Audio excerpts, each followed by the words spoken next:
The Great Pyramid of Giza is aligned to true north with precision we can barely match today. Built over 4,500 years ago, without modern tools, machines, or even the wheel. So the question is, how? Some believe the answer lies not in what we know, but in what we've chosen to ignore. Strange lights in the sky, mysterious carvings, and ancient technology that seems impossible. Could the builders of the pyramids have had help? And if so, from who? Hey guys, tonight we're wandering through the dunes of ancient Egypt, where the air is dry, the stars are far too close, and the past has a funny way of refusing to stay buried. The moon hangs like a polished coin over the desert, casting long shadows across ruins that have stood for thousands of years. Sand slips between your toes, wind whispers around fallen columns, and somewhere in the distance, something hums. It might just be your imagination, or it might be something older than imagination. You hear stories, whispers of gods with bird heads, tombs that align perfectly with stars, and monuments so precise it's like someone was trying to leave a message. A message not just for the people of that time, but maybe for us. You probably won't survive this mentally if you're still clinging to the idea that ancient Egypt was just all camels, curses, and Cleopatra. So, before you get comfortable, take a moment to like the video and subscribe, but only if you genuinely enjoy what I do here. And tell me in the comments where you're listening from and what time it is in your part of the world. Now, dim the lights, maybe turn on a fan for that soft background hum, and let's ease into tonight's journey together. The desert night is heavy. You're trudging slowly through sand that shifts with every step, toward a place that no longer appears on modern maps. Behind you is the Nile, wide, dark, and silent. In front of you is a stretch of land that once pulsed with life, chants, incense, the ring of chisels against stone. But tonight, it's just you and the sky. Look up. See that band of stars? That's the Milky Way, sprawled like ancient silk across the heavens. The ancient Egyptians didn't just notice these stars. They studied them. They aligned their temples to Sirius. They tracked the flooding of the Nile using the stars. They mapped the movement of celestial bodies with such precision, modern astronomers still nod in polite respect. But it wasn't just respect they felt. It was something deeper. Reverence. Intimacy. As if the stars weren't just balls of gas light years away, but beings, entities, guides. Some believed the gods lived among those stars, or came down from them. And that's where your curiosity begins to crack open. You pass a crumbling obelisk. On its surface are faded glyphs, owl eyes, zigzag lines, solar discs. You don't read hieroglyphs, but you know enough to realize something strange. This monument isn't just decorative. It's a celestial calendar. The angle, the shadow it casts, the inscriptions, it all aligns to a specific constellation during a specific season. Ancient people didn't just throw this stuff together with papyrus and good vibes. They knew things. Mainstream archaeologists say this comes from centuries of sky watching. They built knowledge over generations. They passed it down through temple schools, scribes, and oral traditions. Fringe theorists say, yeah, or they were taught by someone or something. Someone with a bird's eye view of Earth. You keep walking. There's this temple ahead, mostly rubble now, but still massive. The columns are fat as sequoias, carved with scenes of gods riding what looks suspiciously like rockets. Okay, Not exactly rockets, but cylinders, with fire-like patterns shooting from the back, and helmets. You blink. Must be pareidolia, right? Your brain trying to make sense of old carvings with modern concepts. Still, why do the gods always descend from the sky? Why not pop out of a tree, like a proper forest spirit? Why the obsession with skyboats and flying discs and gods of the sun who arrive in brilliant light? And why do so many ancient cultures, separated by oceans, deserts, and millennia, all tell stories of visitors from the heavens? Back in the sand, your foot hits something. You kneel, brush away dust. It's a fragment of pottery. On it, a figure with an elongated head and almond-shaped eyes. You're not saying it's aliens, but you're also not saying it's aliens. Here's where it gets weirder. Historians still argue whether the ancient Egyptians had telescopes. There's no direct evidence, no glass lenses or copper tubes, but their ability to pinpoint stellar positions down to minutes of arc? Suspicious. Their mathematical knowledge of precession, how Earth's axis wobbles over 26,000 years, is something our civilization only confirmed in the 20th century. And they didn't just measure the sky, they built monuments that echoed it. The Great Pyramid, aligned almost perfectly with true north. Try doing that without GPS or Google, or even a decent compass. The southern shaft of the king's chamber points to Orion's belt, associated with Osiris, god of the afterlife. The northern shaft points to Thuban, the pole star of that era. Coincidence? A few thousand tons of coincidence. Let's pause and appreciate this.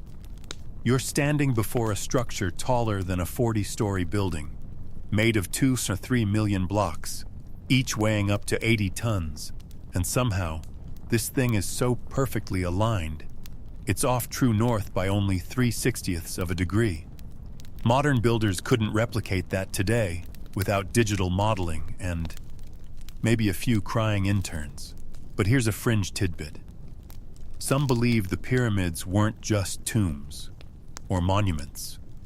They might have been transmitters, energy generators, stargates, devices that, in some now lost way, connected Earth to elsewhere.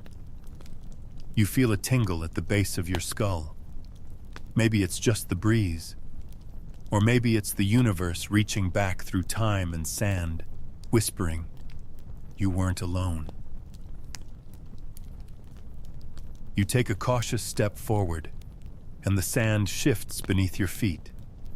Gritty, dry, and just warm enough to remind you that this desert never really sleeps. Looming ahead is a shadow, not the kind cast by clouds, but by stone, colossal, deliberate, and defiant of time itself. You're standing at the base of the Great Pyramid of Giza, and honestly, it doesn't feel like a pyramid. It feels like a dare. A giant stone dare from a civilization that supposedly didn't even have the wheel. It just sits there, a 6 million ton mic drop, challenging every engineer across 4,500 years. You look up. The lines are perfect. The corners, razor sharp, and the slope, still smooth enough in places to make you squint under the starlight. Now here's the part that should keep you awake at night. Nobody actually knows how they built it. Not really. Sure, there are mainstream theories. Ramps, lots of ramps. Straight ones, spiral ones, magic ones made of wishful thinking. But there's no physical evidence left of them. No collapsed remnants, no discarded construction plans, no doodles on the wall that say ramp this way. You run your fingers along the base.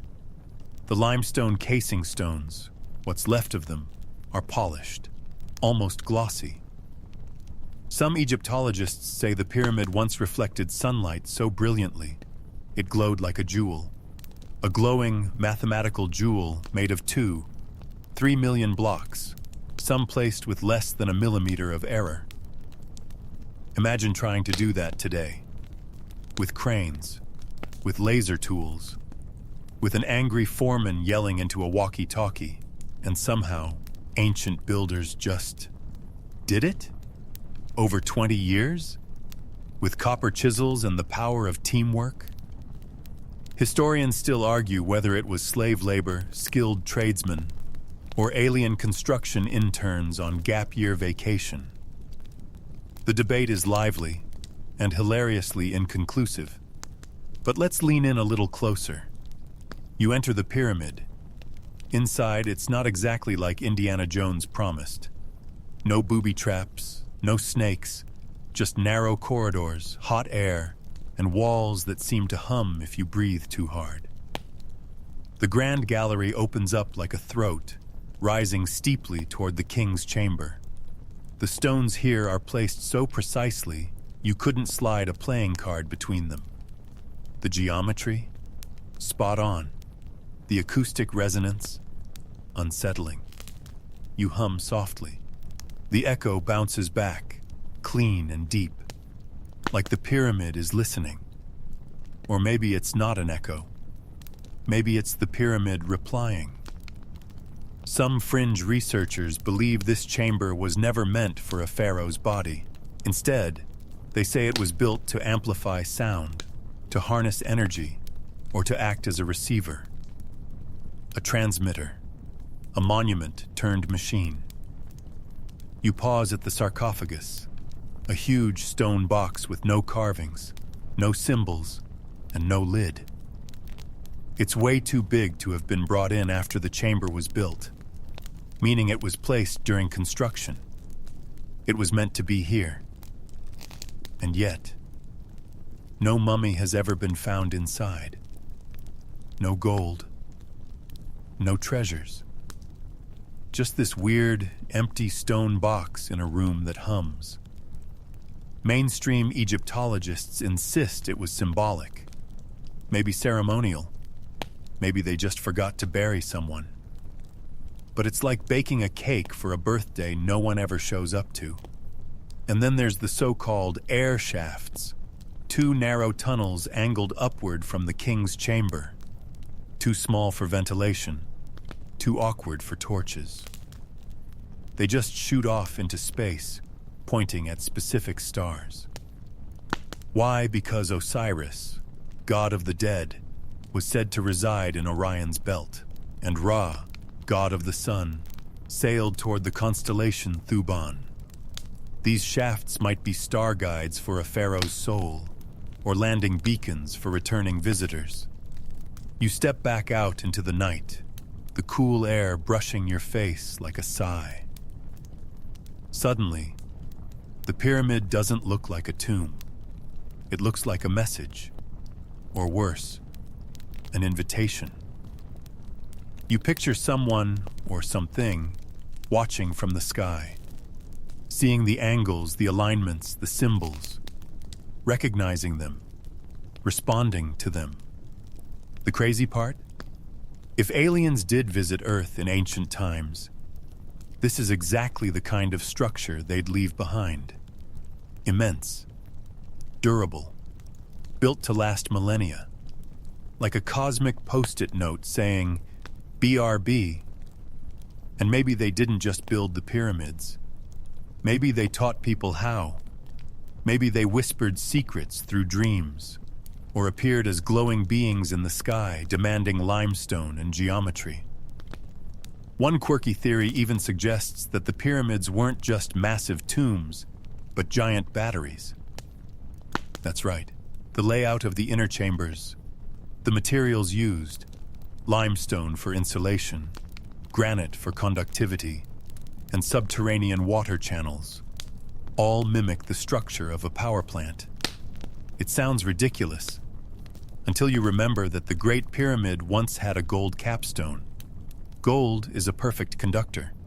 Why would a giant stone monument need to conduct anything? You squint at the sky. No answers there. Just stars. And questions.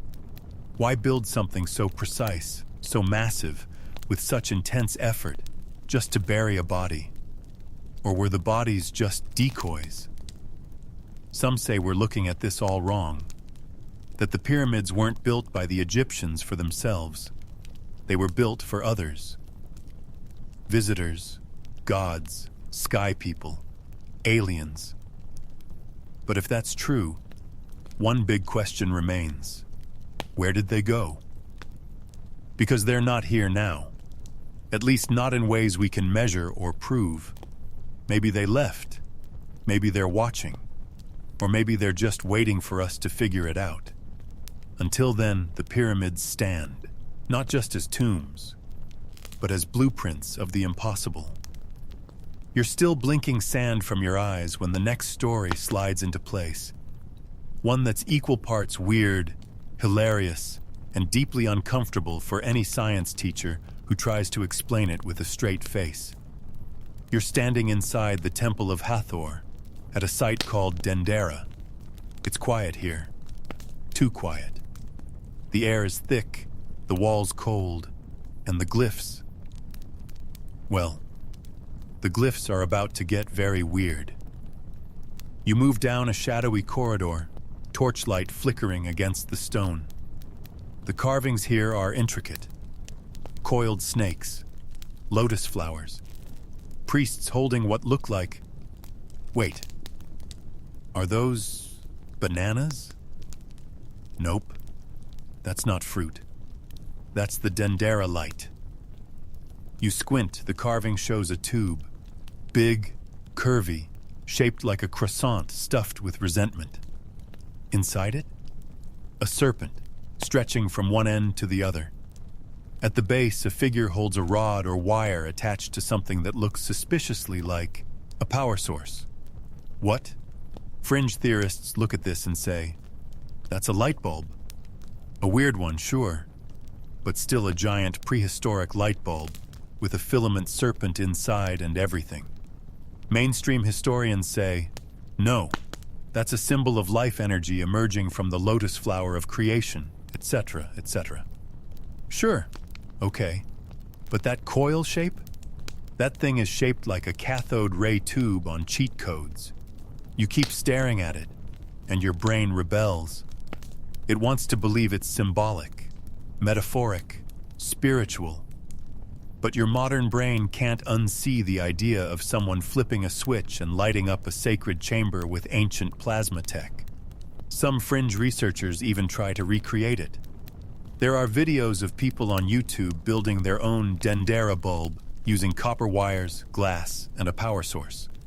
Guess what? It glows. Historians still argue whether the light bulb theory is just modern projection, or if we're ignoring a technology so old it loops back into mythology. Because if ancient Egyptians really did have light sources, why do so few torch marks exist inside these deep tombs and corridors? It's not like they had LED headlamps. And yet, carvings run deep into dark corridors, with no smoke residue, no soot-stained ceilings. Something lit the way, and it wasn't open flames, unless they were incredibly tidy pyromaniacs. You're still staring at the wall when something else catches your eye. There's another carving, less famous, but no less weird. A man kneeling with a box on his head, wires trailing behind him. A nearby figure holds a rod. It all looks absurd. But then you remember something. In nearly every myth involving the gods, humans needed help communicating with them. Devices, amulets, headgear, like an ancient Bluetooth headset, but for cosmic phone calls. The idea of humans using tech to talk to the gods isn't new, but what if they weren't praying? They were literally sending messages. You step away, slightly dizzy, because here's the question no one wants to touch. What if the gods were real, but they weren't supernatural? What if God was the ancient word for entity we don't understand, and what we call technology today looked like magic to them? After all, If you handed a flashlight to a pyramid builder in 2600 BCE, he'd probably assume you were Ra's intern. Let's pivot slightly, because here's another tidbit to fry your sleep-deprived neurons. The Baghdad Battery. Yes, it's from Mesopotamia, not Egypt, but stay with me. It's a 2,000-year-old clay jar with a copper cylinder and an iron rod. Add some acidic liquid, it generates voltage. We found that by accident. So now imagine what we haven't found. Ancient tech doesn't always survive. Wires decay, wood rots, copper corrodes, but stone remembers. Especially when it's carved like someone was screaming, "Remember this thing." You walk deeper into the temple, brushing your fingers along the cool wall. You stop at a panel depicting the Benben stone, a pyramid-shaped relic said to have fallen from the heavens. The Egyptians believed it was the seed of creation, the object upon which the first rays of sunlight touched. Sounds poetic, until you realize, fallen stone from the sky, shaped like a cone or pyramid, that's a meteorite, and it sat inside the temple, believed to carry divine power.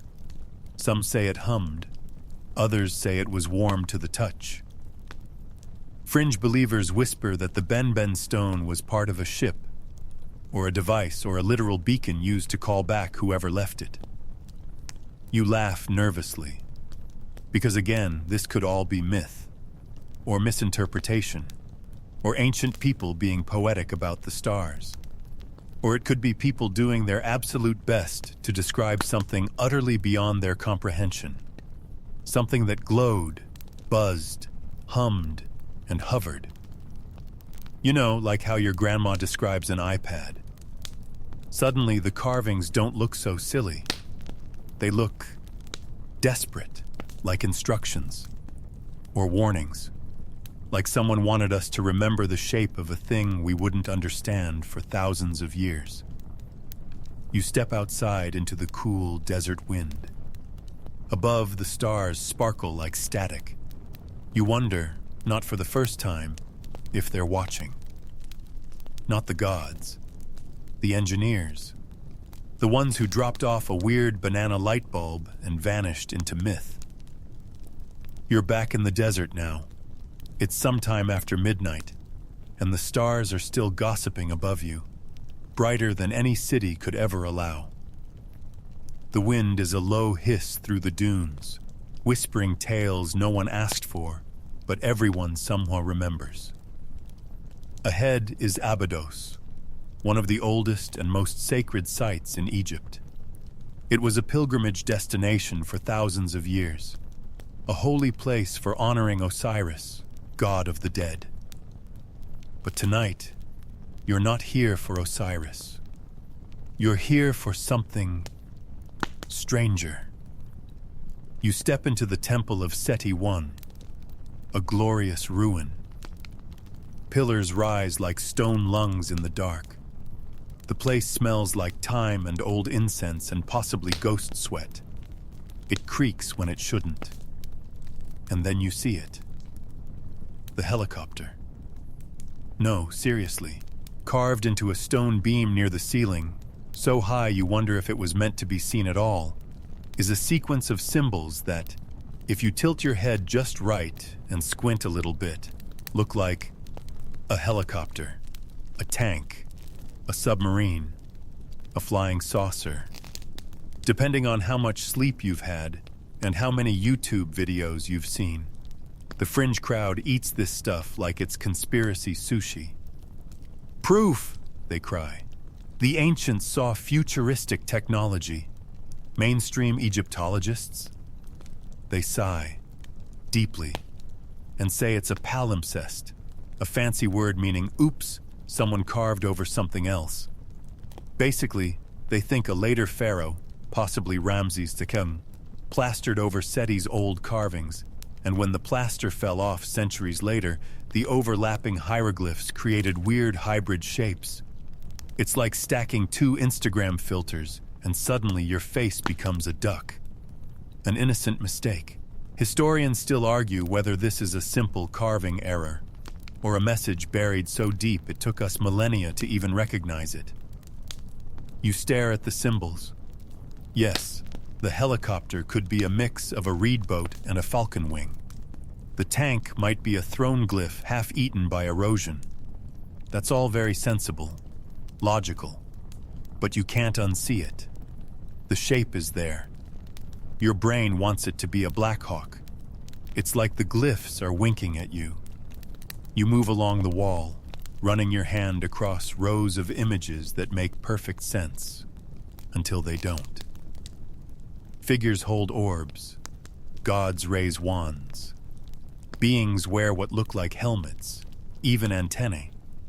And sure, it could be ceremonial, but it could also be weirdly familiar. One quirky theory says these aren't gods at all, but visitors. The Egyptians simply carved what they saw. Beings descending from the sky, wrapped in light. Machines hovering. People in strange suits who talked without moving their mouths. There are carvings that show people flying, arms outstretched, trailing lines of wind or fire. Mythological? Sure. But also, what if someone in 1000 BCE saw a jetpack? How would they explain it? What symbols would they use? You keep moving through the temple. You find a chamber where the air feels denser, like it's full of waiting. On one wall is the opening of the mouth scene, part of the ritual that activated statues, or mummies, or whatever needed waking up. It involved a priest touching a tool to the mouth of the dead or the divine, to give breath, to give speech. Mainstream scholars call it spiritual symbolism. Others say it sounds suspiciously like a voice activation sequence or a biometric trigger. You sit on a cool slab of stone. The floor beneath you vibrates ever so slightly. Could be trucks, or the earth breathing, or just your own heartbeat thumping too loudly. Because what if we're not just misinterpreting their technology as religion, but our own technology is echoing something they already did? Our helicopters, our tanks, our submarines, are we inventing them or remembering them? That's when you recall an old legend, one barely whispered, even by the fringe folks. They say the Egyptians didn't create their knowledge. They inherited it. From the Zep Tepi, the first time, a mythical era when gods walked the earth and taught civilization to humans. The gods brought writing, medicine, architecture, math. They ruled and then vanished. Mainstream academics scoff. Myth, allegory, fiction. But a few rogue scholars suggest Zep Tepi wasn't myth. It was prehistory. A time before the Ice Age ended, before the floods, before the memory of humankind collapsed into legend. You stand, brushing sand from your legs. You walk past the helicopter glyph one last time. Maybe it's a mistake. Maybe it's a sign. Maybe it's a prank left by the past. But it doesn't matter. Because once you've seen a helicopter carved into the wall of a 3,000-year-old temple, you can't unsee it. And now it follows you. In every carved bird wing, every unexplained shape, every night sky that feels a little too watched. You're still in Abydos, the last trace of temple dust clinging to your fingertips. But now you're headed deeper into the mind of the ancients. Not just their buildings, their beliefs. Because it's one thing to carve helicopters into stone. It's another thing entirely to worship the pilots. You walk into a room dimly lit by torchlight, an imaginary torch probably, but your mind fills in the atmosphere. The scent of ancient resin, cold stone underfoot. And staring back at you from every surface are gods with animal heads. Falcons, jackals, crocodiles, even ibises, which are basically the weird kids of the bird world. But here's the thing that gives you pause. They all came from the sky. They descended, or they traveled between realms, or they manifested in brilliant, otherworldly forms. Every single one is tied to cosmic movement, star patterns, or heavenly realms, and you can't help but wonder, were they gods, or were they visitors? You stand before Thoth, the ibis-headed god of wisdom, keeper of sacred texts, inventor of writing, magician of mathematics. He wasn't just smart. He was terrifyingly smart. Some myths say he wrote a book that, if read aloud, could move the stars or raise the dead. A literal instruction manual for bending reality. And guess what? That book was buried in a tomb protected by scorpions, because ancient security systems are next level. Historians still argue whether Thoth was simply a symbolic figure for intellectual progress, or if he was based on someone real, someone who brought advanced knowledge to an otherwise pre-Bronze Age society. You move along to Osiris, the god of death, rebirth, and strange family drama. He's usually shown with green skin. Why green? Chlorophyll? Alien pigmentation? A reaction to cosmic radiation? Or just a fashion choice? Some fringe theorists go further. They say Osiris's body was not human, at least not entirely. That his dismemberment myth, where his brother Set tore him into pieces and scattered them across Egypt, was an ancient metaphor. For what? A crash landing. A visitor from the stars, torn apart by impact, with scattered tech or limbs mistaken for sacred relics. His wife Isis reassembles him. She builds a shrine. She brings him back to life. Or she reboots him. You pause at the image of Ra, sun god supreme, who sails through the sky each day in a golden boat, then battles a serpent in the underworld every night before rising again. Sounds mythological, sure, but also sounds like someone orbiting. The solar disk above his head isn't just decorative, it's flaming. And Ra's journey is cyclical, mechanical, clockwork. Every day, same route, same descent, same return.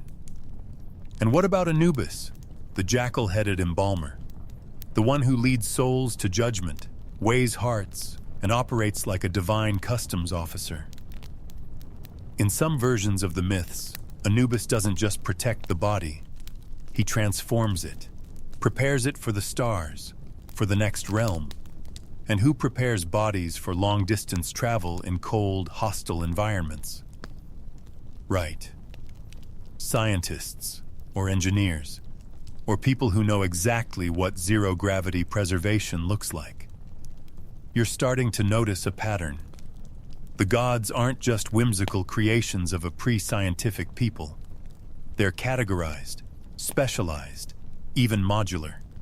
One controls the body, another the mind. One navigates space, another transmits knowledge. It's like a crew manifest.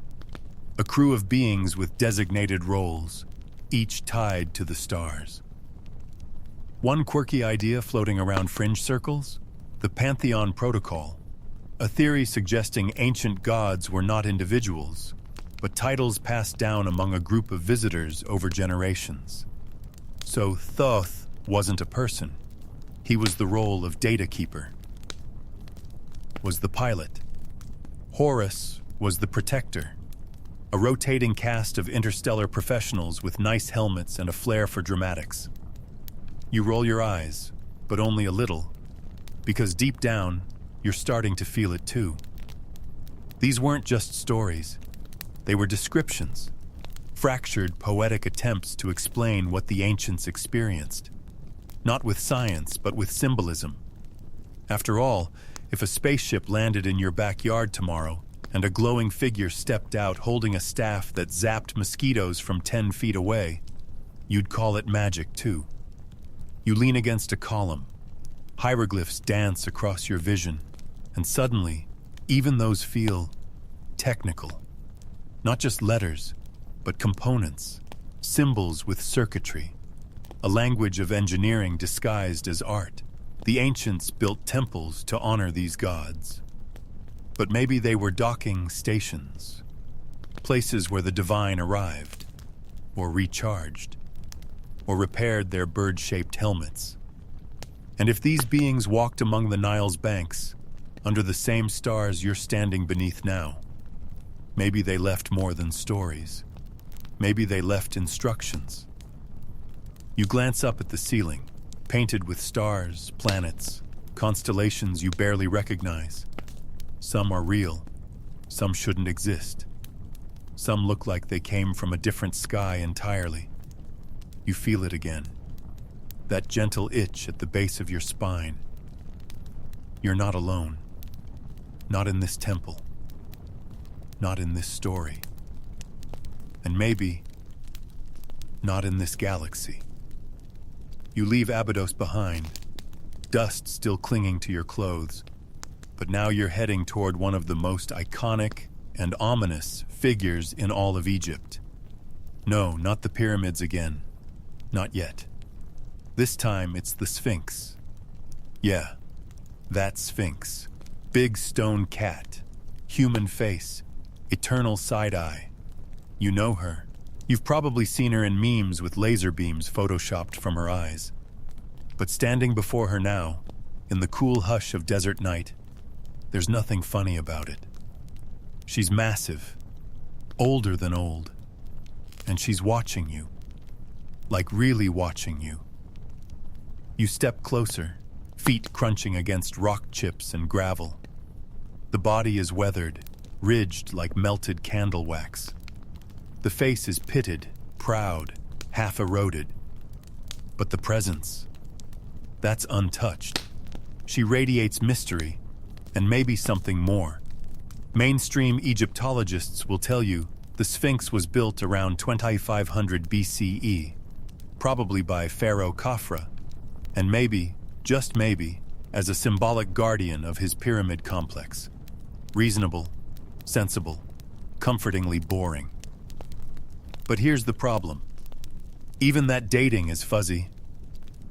And there's a certain rogue geologist named Robert Schoch who shook the camel cart by suggesting the Sphinx might be way older, like thousands of years older. He pointed to the water erosion on the body, arguing that only heavy rainfall, which Egypt hasn't seen since around 10,000 BCE, could have caused that kind of damage. Historians still argue whether this weathering is from wind, sand, or a forgotten monsoon season. But if Schoch is right, it means the Sphinx might predate not just pyramids, but even written history. So who built it?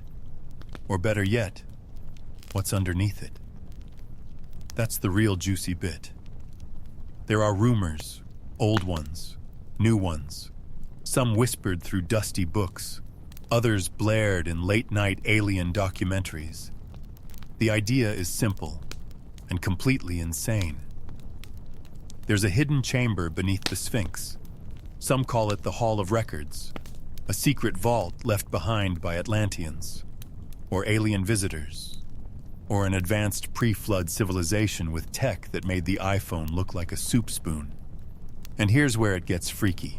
In 1993, the Edgar Cayce Foundation, yeah, the psychic dude from Virginia who had prophetic visions about ancient civilizations, funded a team to conduct ground-penetrating radar scans around the Sphinx.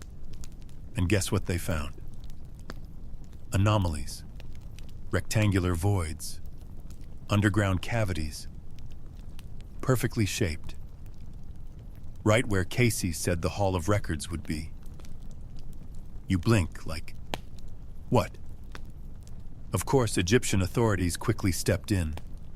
No digging allowed. No further exploration. Move along. Nothing to see here. The official statement? It's just natural fissures. But why not check? Why block further research if it's just harmless limestone cracks? You circle the Sphinx, your shadow skittering across the stone like a scarab. Her paws stretch long into the sand, massive and unnatural.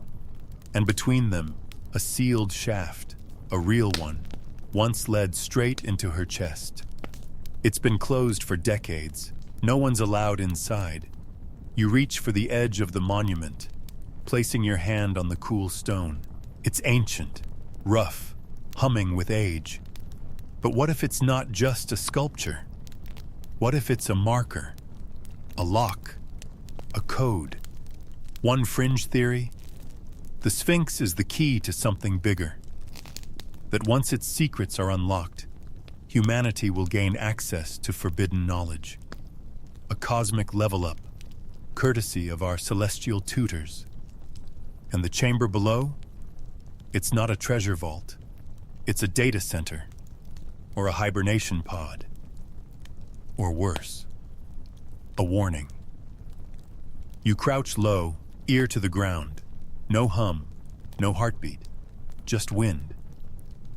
But some researchers believe the Sphinx may have been part of a much larger complex, long buried beneath the Giza Plateau. They claim tunnels connect it to the pyramids, that seismic readings reveal chambers still untouched by archaeology, and that the entire Giza site is essentially a machine, a device for communicating with the sky. The silence around it? That's the scariest part. Mainstream scholars dismiss these claims as nonsense. Fringe theorists say the silence is intentional. Maybe the Sphinx wasn't meant to be understood by us. Not yet. Maybe she's waiting. You step back and glance up again. She stares west, always has, never blinks, never sleeps. One eye worn down by time, the other narrowed like she knows exactly how this ends. You think back to something simple. In Egyptian myth, the Sphinx was called Shisep-Ankh, the living image. Living, not stone, not sculpture. Living, that's probably poetic. Probably. But just for fun, what if she's not a statue at all? What if she's asleep? And what if she's not the only one? You step away from the Sphinx, still feeling her gaze between your shoulder blades. It's like she's filing your presence into some cosmic database. Human, medium curiosity, mild skepticism, high potential. And now, your path turns again, this time toward the Nile. The water glimmers darkly under starlight, sluggish and ancient, as if it's seen things it refuses to talk about. But the priests talked about it. The pharaohs relied on it. Because in the mind of ancient Egypt, the Nile wasn't just a river. It was a runway, a passage between worlds, a corridor for the skyboats. Yes, skyboats. Not metaphorical, not symbolic, at least not always. These were real, tangible, heavily depicted flying craft, at least according to some believers. You walk along the riverbank, passing depictions of golden barges hovering in midair, surrounded by stars, deities, and serpents of fire. Mainstream scholars, bless their calm hearts, say these are spiritual metaphors, the journey of the soul, the path of the sun god Ra through the heavens, a kind of cosmic Uber to ferry the pharaoh's soul from this life to the next. But if that's all it was, why are the details so specific? Each boat has a structure, a hull, a cockpit-like canopy, mounted tools or weapons or sunray emitters drawn in clean geometric lines, beings seated at control points, wings, trails of flame or light curling underneath. It's like someone was describing a machine they didn't have words for, so they dressed it up in theology and gold leaf. You stop at a mural half hidden by vines. There's Ra again, glowing, smiling, sitting in what can only be described as a torpedo with stabilizers. There are stars under him, not water. Beside him, hieroglyphs that reference the duat, the underworld, or alternate dimension, depending on how weird your translation gets. And the text says something like, "He travels across the sky by day and through darkness by night. His boat is of flame, and no bird can match its speed." Okay, that's fine. Totally normal ancient stuff. Except it reads less like poetry and more like a pilot's log. Historians still argue whether these sky boats were mythological concepts or reflections of actual observations, sightings of strange lights, celestial objects, or something much closer than stars. And it's not just Ra. Horus, the falcon-headed protector of the pharaoh, also flies. He soars above the enemies of Egypt, not on wings, but often in what's drawn as a disk, complete with directional lines beneath it. Fringe theorists get especially excited about a passage in the pyramid texts that reads, "He has taken his throne which is in the sky, and his seat which is in the starry firmament." That sounds like a shuttle launch announcement. You're walking now into the Solar Boat Museum, a real place, a modern structure near the Great Pyramid. Inside, an actual full-sized boat buried in pieces beside the pyramid and painstakingly reassembled. It's enormous, and it has no keel. Let me repeat that. No keel. Which means it wasn't designed for water. At least not efficiently. It would have tipped like a drunk camel in the Nile. It could float, sure. But steer? Navigate? Nope. So why build a boat that can't boat? One fringe explanation? It was never meant to sail water. It was a ceremonial replica of something that flew. Or it was a token gift for beings who flew themselves. Imagine a child making a cardboard rocket for a NASA engineer. Same vibe. Symbolic, but referencing something real. Another quirky theory? These boats were spacecraft analogs, that the ancient Egyptians understood celestial navigation because they'd seen it happen. Not just through stargazing, but through direct contact. There's this overlooked temple scene where a priest kneels before what's described as a star boat, handing over a glowing orb. It's not shaped like a planet or a star. It looks like a control module, a glowing sphere. A power source? You don't know. You're just a midnight tourist on a mental safari through ancient mysteries. But it gets harder to ignore how obsessed the Egyptians were with the idea of traveling through the sky.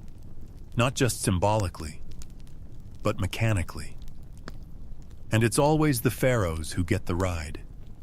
They're the ones buried with miniature skyboats, solar sleds, and maps of the stars.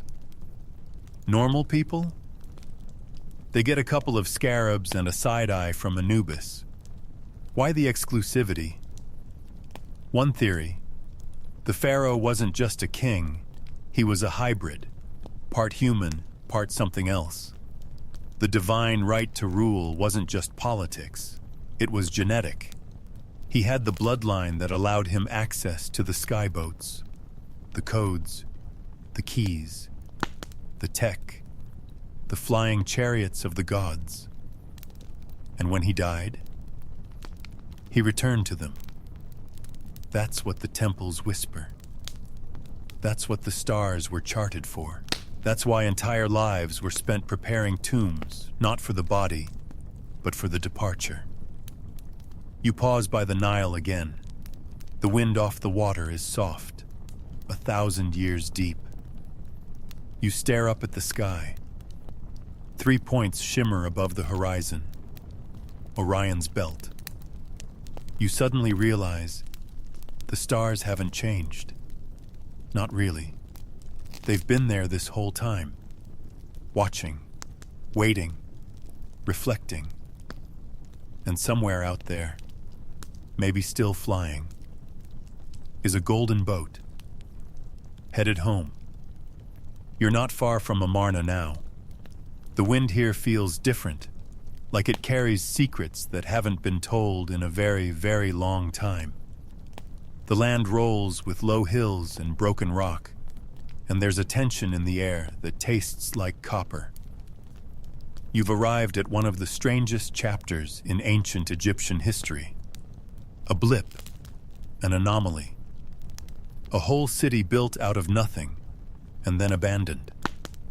This is Akhetaten, the short-lived capital of Pharaoh Akhenaten, also known as Egypt's heretic king. Even his name sends ripples through the past. He didn't just build a new capital. He tried to delete the gods. All of them. Every single one. Except one. Aten. A radiant disk. A sun god unlike any other. But here's the catch. Aten wasn't really a god. Not in the usual sense. He had no face, no myth, no stories of battle or drama. Just a glowing orb, represented only by a sun disk with arms reaching down like tentacles from the sky. You step through crumbling foundations where palaces once stood. There are no great temples to Thoth, Ra, Osiris, or Horus here. Akhenaten wiped them all clean. It was Aten or nothing. Historians still argue whether this was the birth of monotheism, the first flicker of one god in a world of many, or if it was something else entirely. Because the cult of Aten wasn't just new, it was radical. Overnight, priests lost power. Temples were shut down. Entire rituals that had lasted for centuries were burned, erased, banned. Akhenaten wasn't reforming. He was replacing. And the art changed too. Statues from this era are nothing like the proud, muscular poses of earlier pharaohs. Akhenaten is shown with elongated skulls, wide hips, spindly limbs, and a narrow jaw, almost alien. And not just him. His wife Nefertiti, his daughters, his entire family. Were they idealizing a new body type, or just carving what they looked like? You move into a small stone chamber. The sun's light hits a carving at an angle, and suddenly Aten's rays stretch across the wall, ending in tiny hands that bless Akhenaten and Nefertiti. Tiny, hand-shaped, rays, not beams, limbs. The sun has fingers. Okay, symbolism, sure, but also deeply unsettling. You sit for a moment and breathe. One quirky fringe theory? That Akhenaten wasn't just a monotheist. He was in contact. That he saw something, or someone, descend from the sky, bright and unknowable, and he changed everything to honor it. Some call it the Aten encounter. That he didn't invent a god. He witnessed something. A craft. A being. A light. Something that spoke without speaking, and radiated power so overwhelming he dropped everything he knew and rebuilt society in its image. And then, just as quickly, it was gone. Because Akhenaten's reign didn't last. His radical city crumbled. His successor, Tutankhaten, who conveniently changed his name to Tutankhamun, reversed the whole thing. The old gods were brought back. The temples reopened. Aten was banned, scrubbed from history, literally. Carvings of Akhenaten were chiseled out, his statues smashed, his name erased from records. Egypt pulled the biggest "we don't talk about Bruno" in recorded history. Why was it because his ideas were too dangerous? Or because the memory of what he saw needed to be buried? You trace the outline of a sun disk. It's almost worn smooth now. There's a theory that Akhenaten may have suffered from Marfan syndrome. explaining the elongated features. Another theory suggests he was a religious visionary, someone deeply spiritual and just a little unstable. But the fringe whispers louder. He was chosen, or possibly half-blooded. They say the reason he looked strange was because he wasn't entirely human, that Aten came to reclaim its own, and that Akhenaten's line, his children, his queen, were the result of an interbreeding program hidden in plain sight under the banner of divine right. It's insane. But so is everything else about this guy. You leave the ruined city behind, footsteps echoing softly through empty dust. The wind picks up, and for a second, it sounds like a voice. You half expect the sun to pulse, to split open and lower a golden stairway just for you. It doesn't. Not yet. But you keep walking, because Akhenaten may be gone. But Aten, he's still up there, glowing, watching, and possibly waiting for the right time to reach down with those weird little fingers again. You've wandered far from the royal cities now, deeper into the desert, where the real stories begin to rot in the dark. There's a strange silence out here, broken only by the crunch of sand under your steps and the occasional flutter of a bat that might be, or might not be, just a bat. You're not headed to a temple this time, not to a monument or stela or sacred pool. You're going underground, into a tomb, and not just any tomb. You're standing at the edge of KV 45, one of the most mysterious burial sites in Egypt. Found in the Valley of the Kings, near the resting places of the great pharaohs, this tomb has no official name, no carved identity, no inscriptions to tell you who lies inside. Only a skeleton, and a whisper of forbidden blood. Some believe it's Akhenaten himself, buried in disgrace. Others say it's one of his sons, or maybe even Smenkhkare, a short-reigned pharaoh no one really understands. DNA testing suggests a close match to Tutankhamun, possibly a father or brother. But what really gets people talking isn't the mystery of who's buried there. It's what they looked like. You walk through the chamber. It's small, bare, a single sarcophagus, desecrated. Pieces of the coffin were intentionally destroyed. Nameplates ripped off, erased, like someone wanted to unbury the person even while they were buried. And the body inside? Unusual. The skull is elongated. The facial structure? Narrow. Chin sharp. Eye sockets large. Not quite alien, but not quite normal either. Mainstream scholars chalk this up to genetics. Some in Akhenaten's royal line shared similar traits. Maybe it's congenital deformation. Maybe ceremonial head binding. Historians still argue whether the elongated skulls found in multiple tombs are natural, or manufactured, or something else. You move deeper into the idea, because this isn't the only strange body.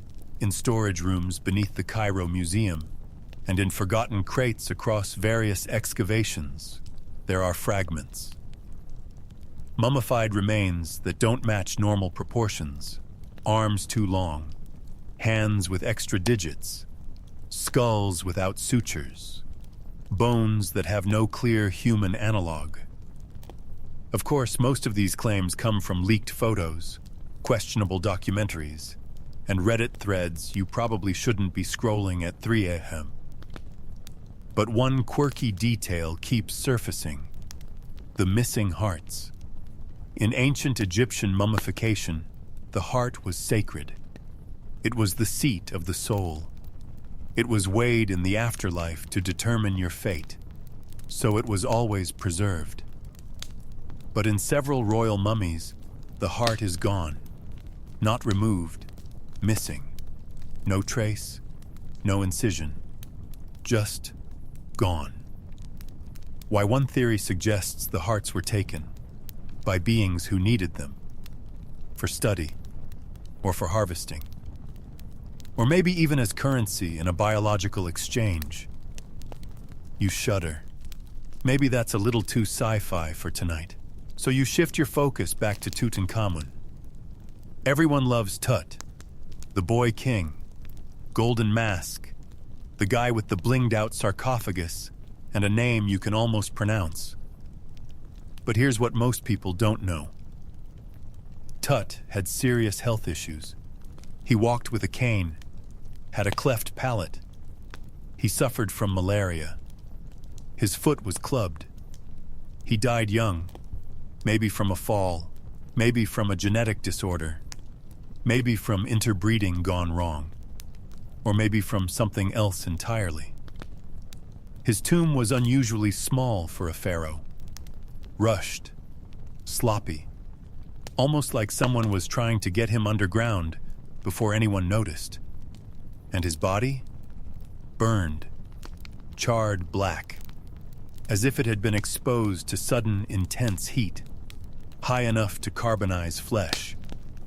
Scientists theorize chemical reactions during mummification may have caused it. Maybe, but no other mummy shows this same pattern. And inside his tomb, scattered among the golden treasures and cursed jewelry, were daggers made of meteoric iron. Not just iron, space metal. You turn that over in your mind. A dead boy king, a scorched corpse, blades forged from the stars, and the missing heart of a royal line that tried to reach the sun. It doesn't feel like coincidence. It feels like a trail. You step back into the museum of your own thoughts. You recall the statues of Akhenaten and Nefertiti, long skulls, slender arms, staring eyes, and wonder what kind of species is trying so hard to look just human enough. And what kind of tomb is really a tomb, or something else entirely, like a capsule, a pod, or a sealed warning. You think about those unmarked crates, the ones that get quietly sent back to the storage rooms, labeled unclassified or unidentified. You imagine one cracking open, and something inside blinking for the first time in 3,000 years. The stars haven't moved, but you feel like you're somewhere entirely different now. You've seen pyramids too perfect, gods too anatomical, mummies too suspicious, and yet somehow, the strangest clue of all has been hovering over your head this whole time. Literally. Because now you're lying flat on your back in the sand, staring up at Orion's belt. 3 stars, perfectly aligned, hanging above the desert like cosmic breadcrumbs. And as your eyes follow their line downward, they land on the Giza pyramids. 3 perfectly aligned, just like the stars. Coincidence? Let's dig into that. You're looking at what some call the Orion correlation theory. The idea that the 3 pyramids of Giza weren't just placed wherever Pharaoh felt like flexing his legacy, but were intentionally aligned with the stars of Orion's belt. The theory gained popularity in the 1990s thanks to Robert Bauval, who noticed that the layout of the pyramids matches the position of those stars around 10,500 BCE. That's a big leap from the official build date of 2500 BCE. Historians still argue whether this is clever pattern seeking, or clear evidence of an ancient obsession with the sky that goes far deeper than we're comfortable admitting. But think about it. If you were trying to leave a message for the future, you wouldn't carve it on paper.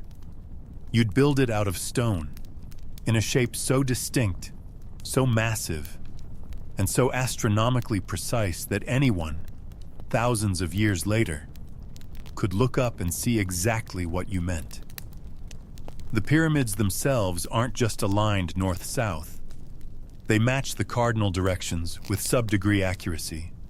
One edge of the Great Pyramid is off from true north by just 3/60ths of a degree, And that wasn't easy with no magnetic compass and no GPS, unless, of course, you had help. You turn to the pyramid shape itself. Why triangles?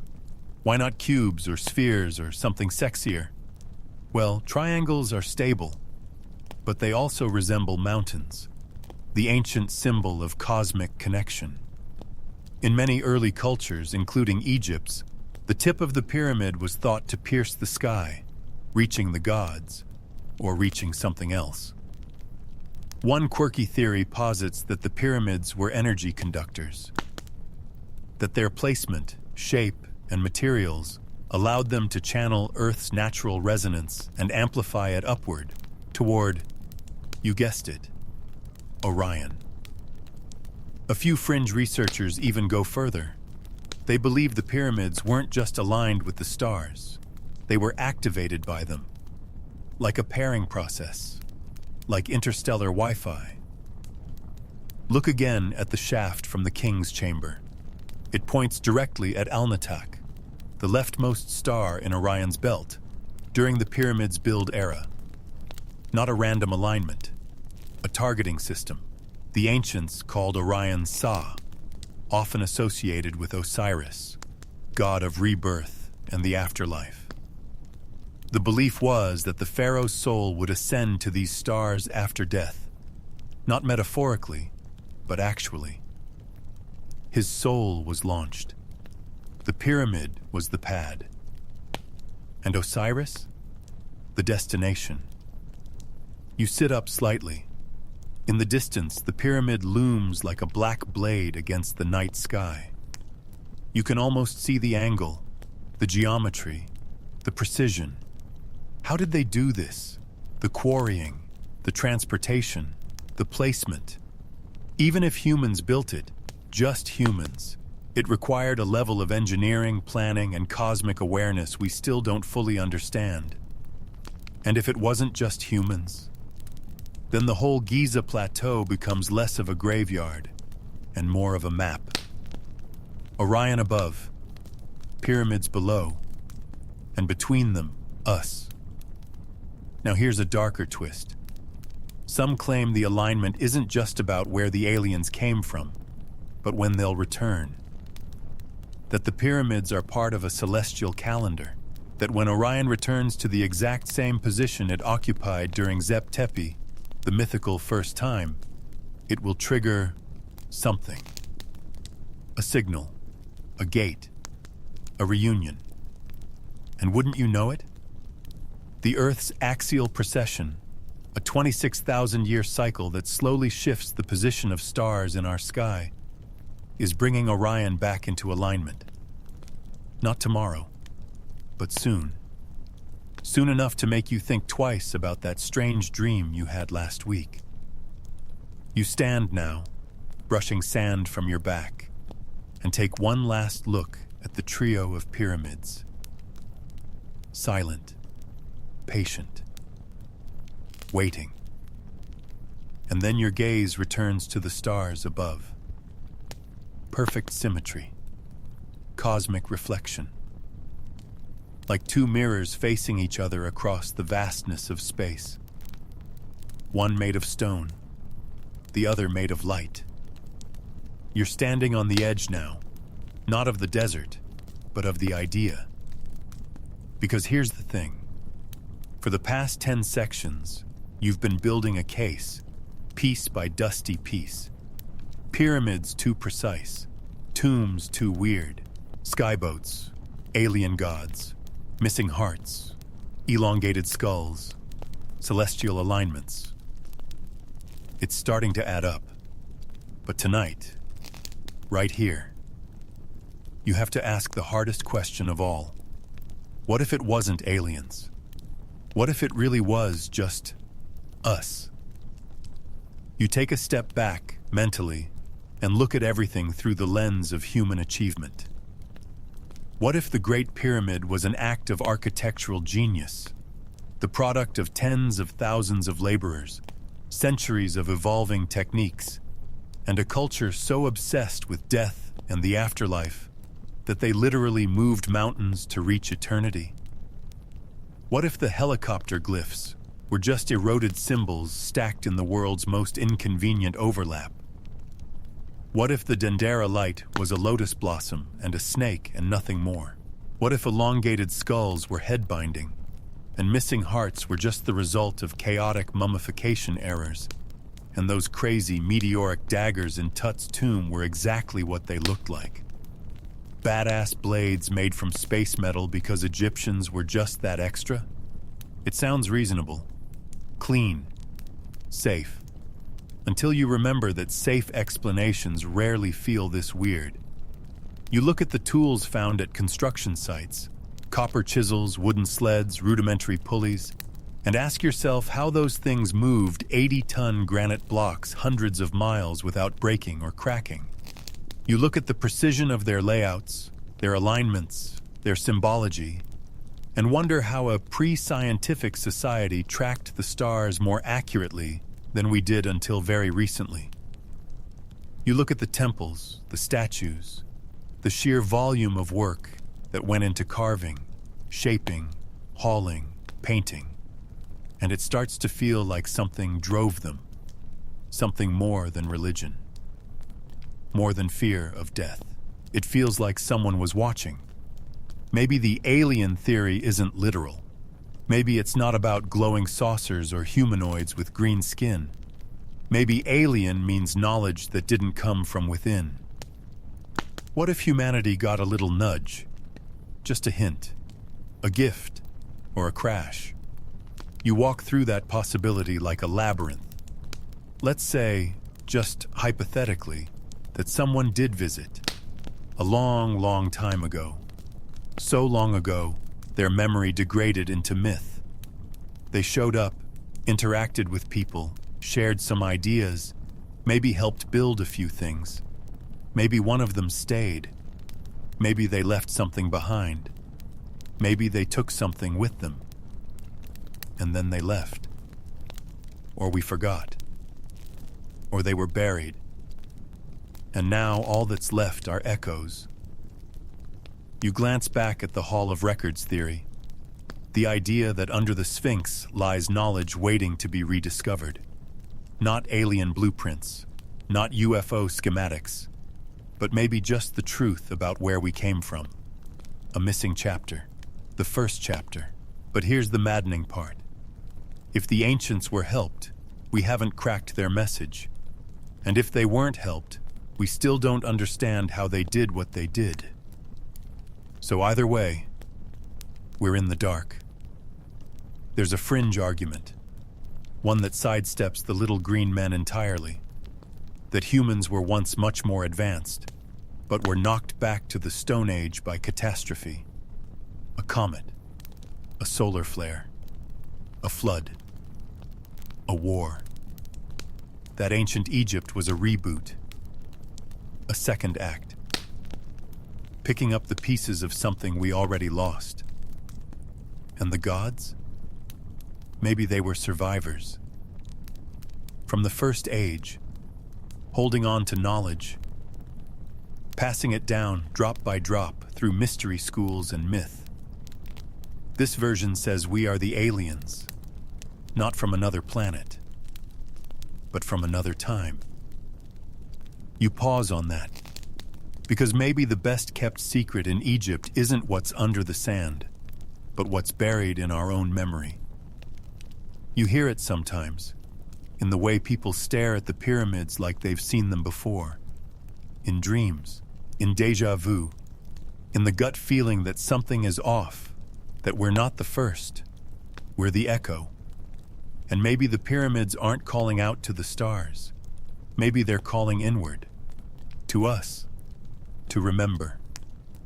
You're back where it all started, lying in the sand, the pyramids to your right, the Nile a distant shimmer to your left, and the stars doing their eternal slow dance overhead. The air is still.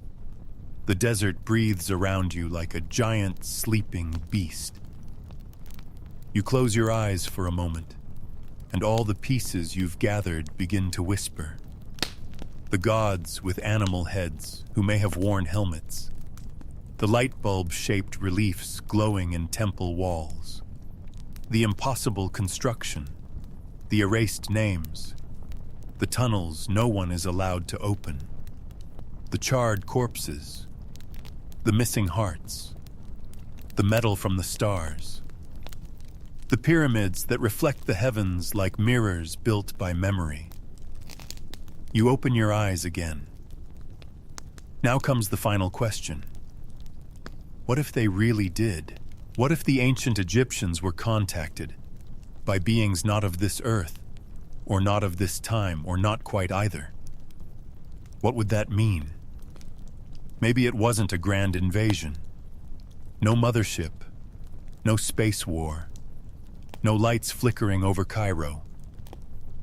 Maybe it was a whisper, a visitor, a shared dream, a craft that landed once and was never seen again. Maybe the beings that came didn't look like monsters or angels, but just different. Maybe they didn't even speak, just pointed to the stars, showed how to shape stone and left. And maybe they asked to be remembered, not by name, not by face, but by pattern, by story, by geometry and gold and things too strange to survive time without help from our collective imagination. You roll over, the sand pressing against your back. The Sphinx in the distance is still watching. The pyramids are still humming. Or maybe that's just your heartbeat, syncing up with something that's been pulsing beneath this desert for 10,000 years. You take a deep breath, because whether it was real contact or an epic human hallucination fueled by sunlight and ambition, the feeling remains. The knowing that something is out there, or was, or might return, and that maybe, just maybe, everything we've built since then, from rocket ships to smartphones to philosophy, is just us trying to say, we remember. We saw you. We're still listening. Now let it all fade. The pyramids become shadows. The stars blur like gentle freckles across the sky. The whisper of wind slows to a hush. Even the Sphinx, still staring, begins to soften into the stone she was carved from. You feel your breath settle. You feel the warmth of the sand against your body. You feel yourself becoming light, weightless, like a soul taking flight on a golden boat, drifting softly upward, toward Orion, toward memory, toward sleep. Good night, traveler. Sweet dreams.